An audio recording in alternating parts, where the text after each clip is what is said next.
vivendo num tempo de recomeço. A igreja ideal vivendo num tempo de recomeço, que é o nosso tempo. Estamos recomeçando tudo. Parece que estamos iniciando hoje os trabalhos da igreja assim. Parece que ela foi organizada ontem e nós estamos começando tudo de novo. Então, como nós nos comportarmos nesse tempo? Atos 2, 42, 47. O culto está indo até às 11 horas. E terminou, os irmãos se dirigem às suas casas, tomando todos os cuidados.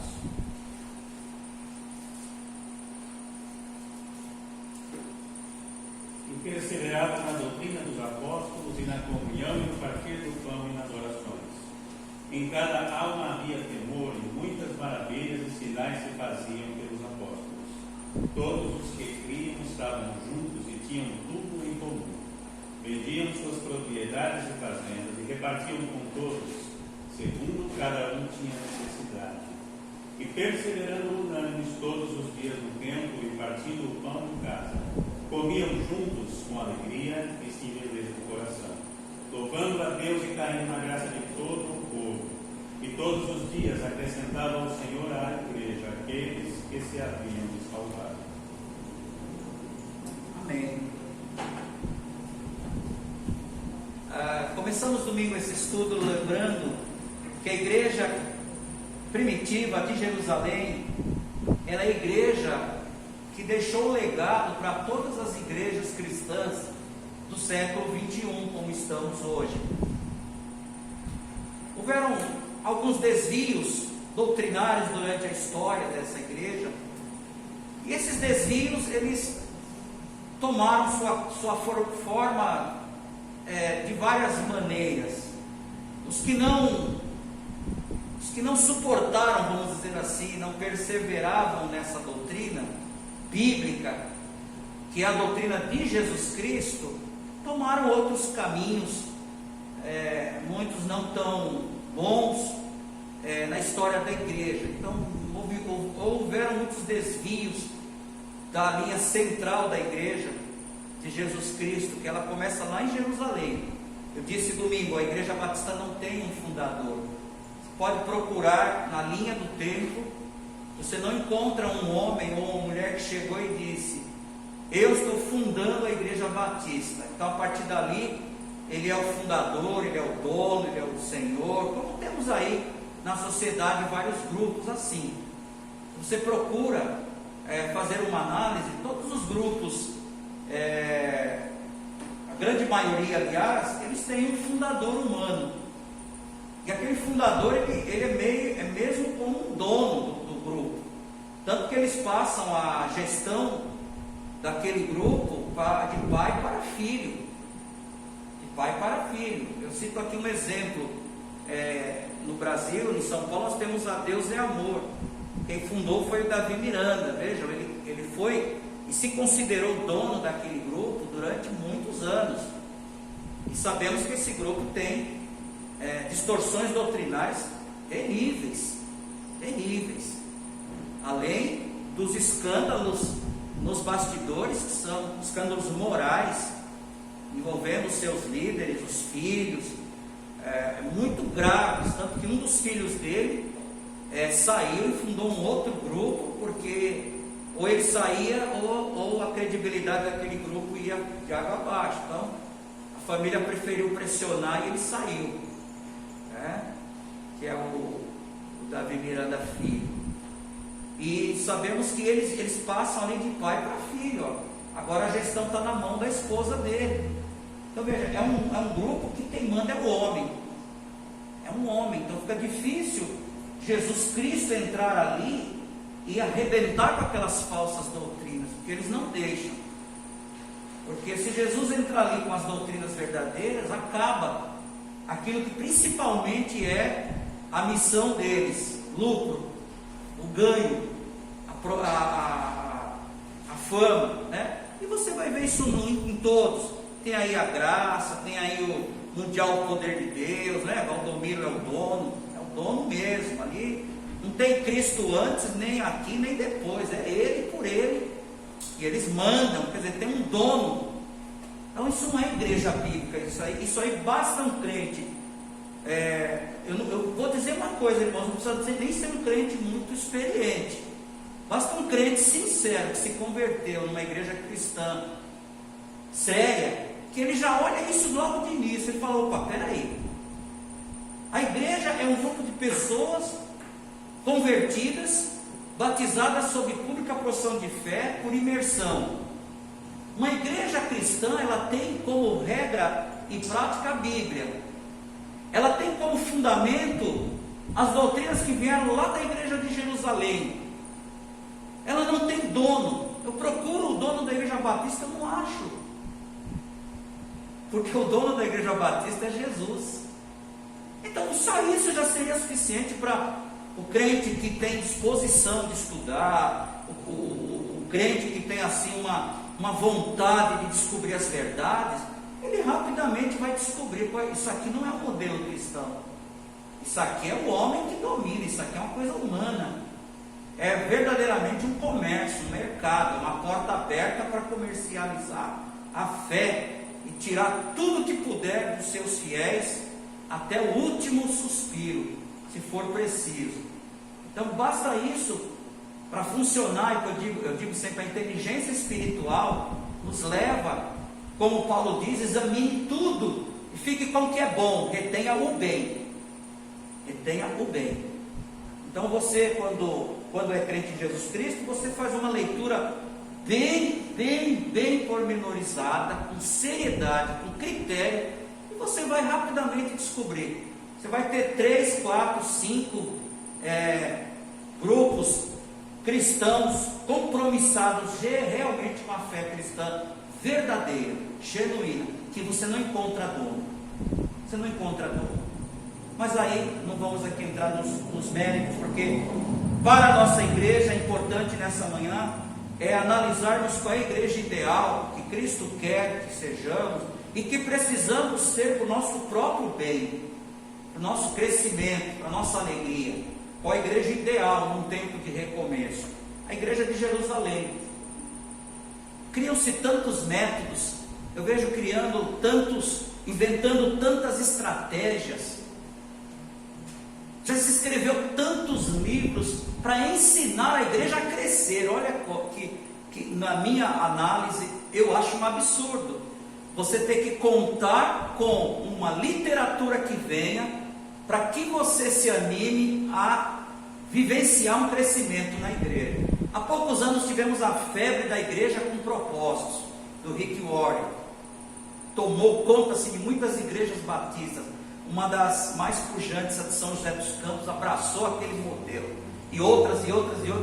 Ok, eu respeito ali. Mas a minha pergunta na época foi: o ensino do Rick Warren é para que uma igreja com propósitos. Mas ele não me respondeu uma pergunta: qual o propósito da igreja? Qual é o propósito? Qual é a marca?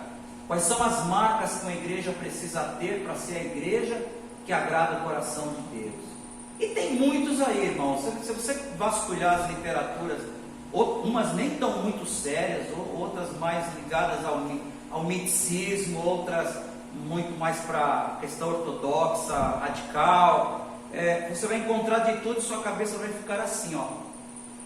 Aí você vai ligar para o pastor e vai perguntar: pastor, eu estou com a cabeça confusa, eu comprei aqui 10 livros que falam como crescer a igreja, o que eu faço? Eu vou falar: jogue todos eles fora, tente reembolsar o seu dinheiro, que eu vou te dar o livro certo para você ler, e você vai encontrar qual é a igreja, quais são os propósitos da igreja, quais são as marcas para a igreja crescer. Depois que você jogar tudo fora, você fala: e aí, pastor, e agora? Eu vou falar: abra Atos capítulo 2.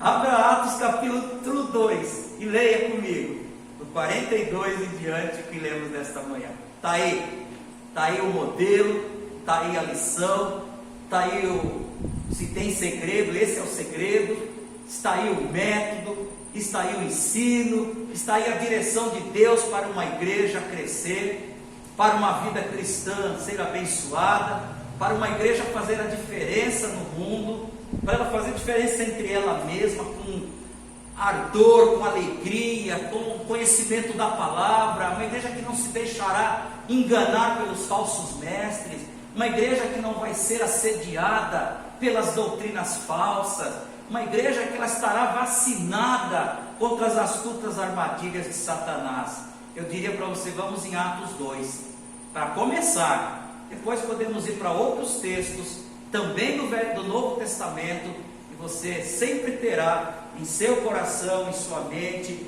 os passos para a igreja vitoriosa. E a igreja de Jerusalém nos ensinou muita coisa. Aliás, ela é a nossa máter, é a fonte. Jesus permitiu e ergueu aquela igreja de Jerusalém sem nenhum nome denominacional. Era a igreja de Cristo. Era a igreja de Cristo. Aí você poderia até ter a curiosidade, como eu tinha. Quem deu o nome Batista? O nome Batista nem foi a igreja batista que deu. Foram pessoas de fora, estudiosos, analistas, né?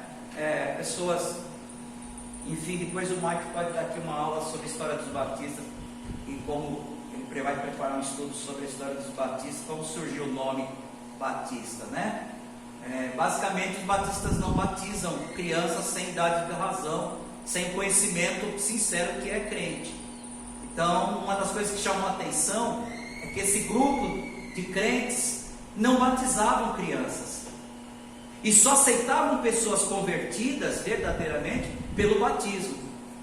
Ao mesmo tempo, nós éramos chamados de anabatista, contra batismos de crianças, e ao mesmo tempo, por batizarmos, cumprindo a ordem de Jesus de aquele que crê seja batizado.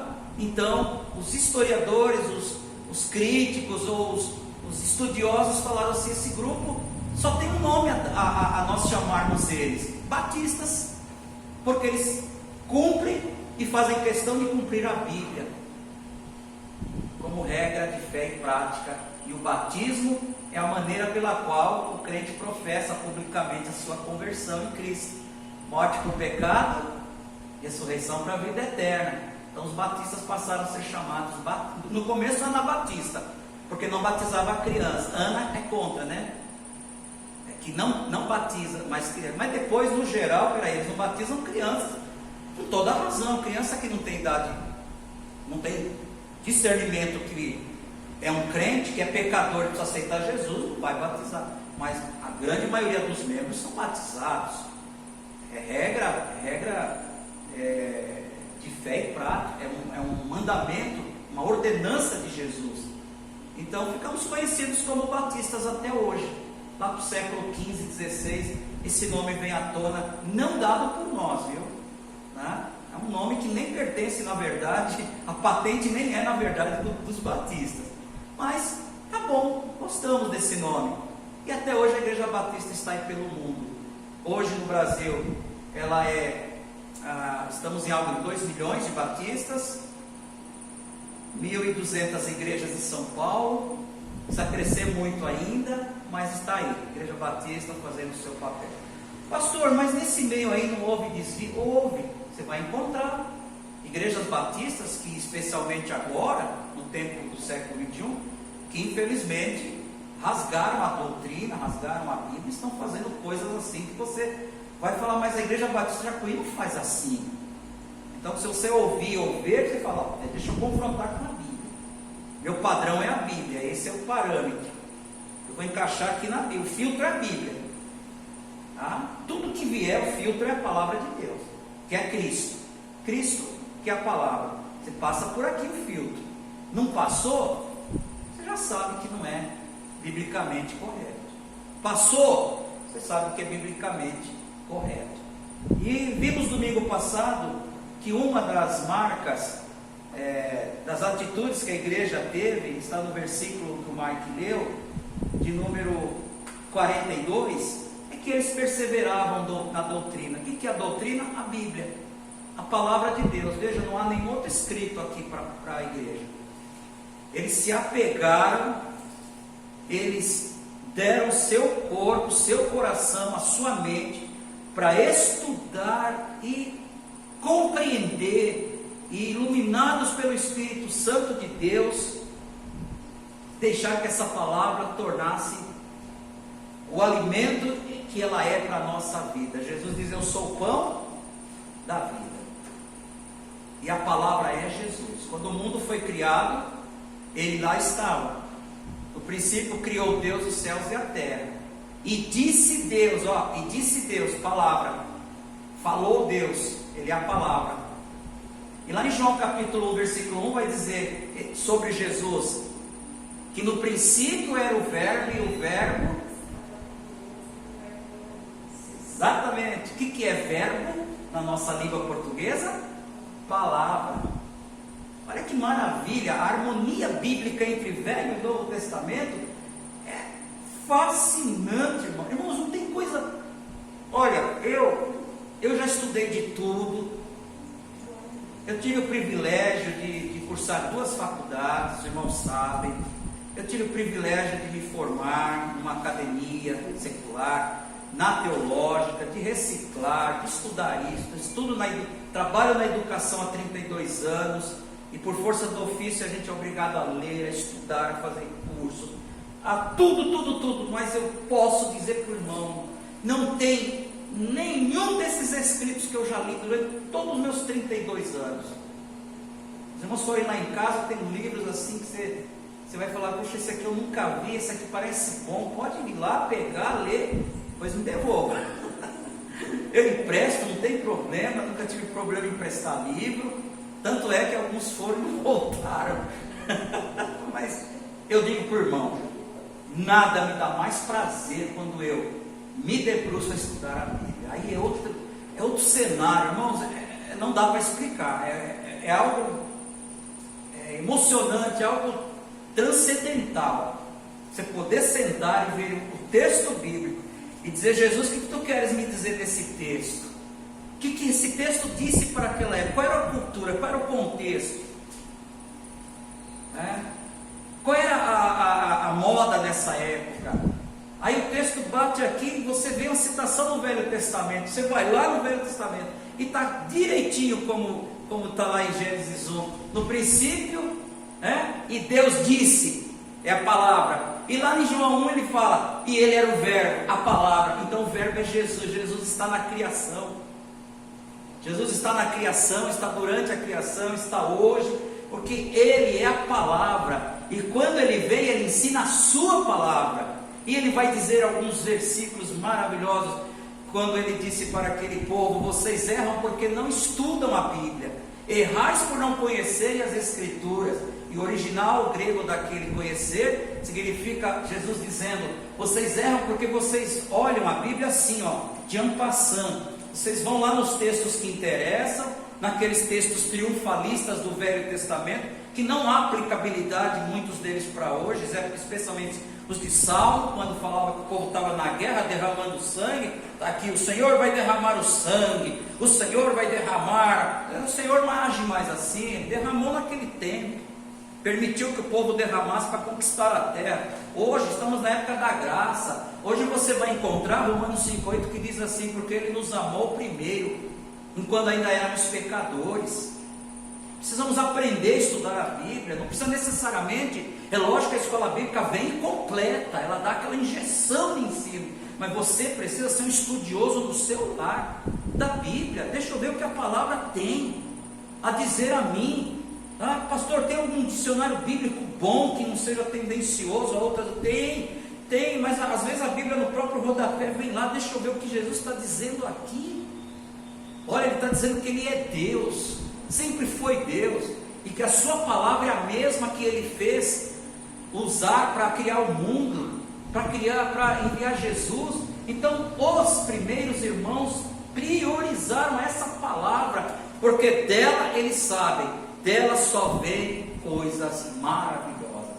Aquele que se depara com essa palavra, ele tem salvação, ele tem alento, ele tem repreensão também, tem puxão de orelha, aponta-nos os nossos erros, mostra-nos o caminho do arrependimento e mostra que tem um perdão. 1 João capítulo 1, versículo 9, confessando os nossos erros, ele é capaz, ele é fiel, aliás, Capaz Ele é fiel para nos perdoar.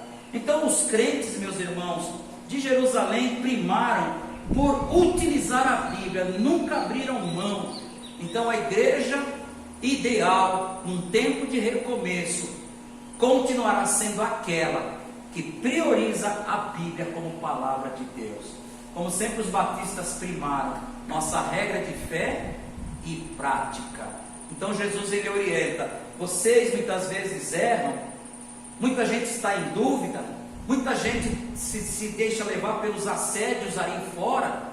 Alguém fala uma coisa, será que é? Alguém fala outra, será que é? Por que muitas vezes o assédio pega algumas pessoas? Porque não estudam em profundidade, não pedem para o Espírito Santo levá-lo a entrar com entendimento dentro do texto sagrado. Isso quando não temos a terrível tentação de pregadores pregarem aquilo que eles querem. Eles leem o texto, mas eles tiram aquilo e fazem como se ele fosse uma analogia, ele fosse o simbolismo do texto. Ora, o que um pregador agora recentemente falou? É um pregador que está causando polêmica no meio batista, é o mesmo. Ele falou assim numa das mensagens dele que cada um de vocês é um Cristo. Então Cristo ele vai ser visto de um jeito pelo Vitor, do outro jeito pela irmã Josefa, necessariamente não vai ser igual. Ora, como é que fica o não crente? Qual é o Cristo bom, o do Vitor ou da irmã Josefa? O Cristo que o Vitor está passando para mim é um Cristo, né? Não é isso que o Vitor pensa, mas vamos supor que o Vitor fosse um jovem, ele vai falar, não, Cristo é o seguinte, Cristo é maneiro, Cristo é, você pode vir que você vai poder continuar aí, ó, nas baladas, ó, olha aí, parça, não sei o que, mano, você vai continuar, não, de boa mesmo, mesma palavra, não precisa mudar linguagem, não precisa mudar vestuário, não, você não precisa largar nada disso aí. Opa! Aí a irmã Zefa vem e diz, não, Cristo não é assim não. Cristo pede que nos arrependamos e larguemos todos os pecados lá fora, e depois vem a santificação.